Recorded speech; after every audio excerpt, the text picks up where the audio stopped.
Good evening. A terminally ill man from Berkshire is facing a huge monthly bill to import cancer drugs to help prolong his life. But on top of that, he also has to pay VAT on them. 35-year-old Paul Norris from Beach Hill near Reading says he's amazed by the callousness of taxing the sick. Kay Oliver reports. For Paul Norris and his family, days like this are precious. Playing in the garden of his home at Beach Hill near Reading with his 3-year-old son Jack and wife Sarah. In January this year he was diagnosed with an acute form of leukemia. Currently it's being controlled with a drug called Gleevec. Because Mr. Norris is in the early stages of the disease, it's not available to him on the NHS. Instead he has to have it imported from America at a charge of around £1,600 a month. On top of that, he's discovered he has to pay VAT. I think it's disgraceful. It's bad enough having to fund the £1,500, £1,600 a month to buy the drug anyway, because it's not available on the NHS.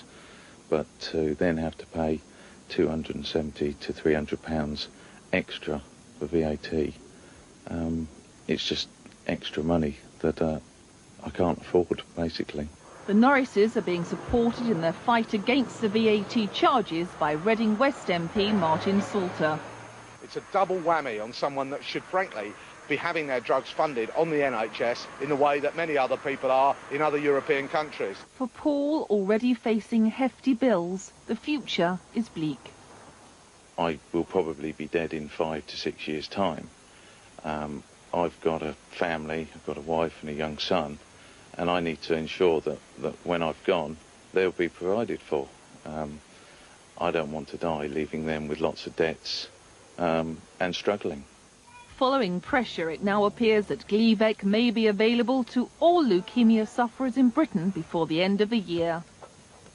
5 people have been arrested after violence broke out in Reading. A group of around 20 youths were involved in a large disturbance on Beresford Road. One man suffered serious facial wounds. Those arrested have been released on police bail pending further inquiries.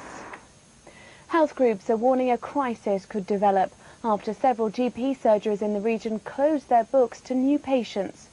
3 practices in the Andover area, as well as one in Newbury, have stopped taking new patients. They say they're oversubscribed and can't provide the quality of care people deserve. It's hoped the step will be temporary.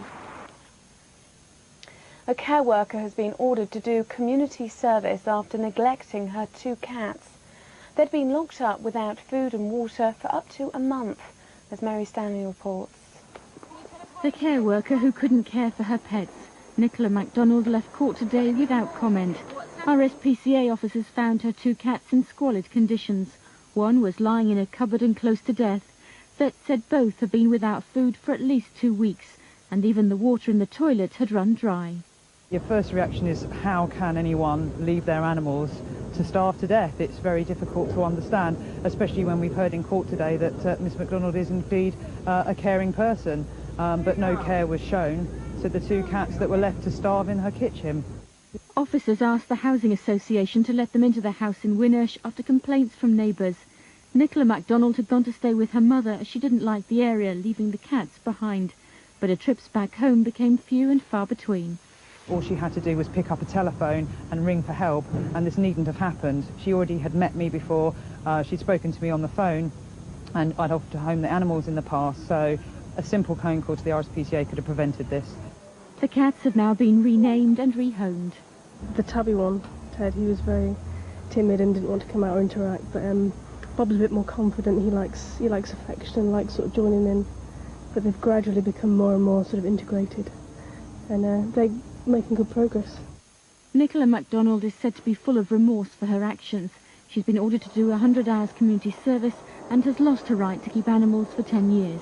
She's also lost her job. On to cricket, and Surrey have beaten Hampshire by 70 runs at the Oval this evening. Surrey scored 262 in their 45 overs, but Hampshire managed only 192 before being bowled out. Surrey skipper Adam Hollioake took out of pitch. And that's all from the newsroom at Meridian for now. There'll be more from us in GMTV from 6:35. Join us then. From all of us here, good night.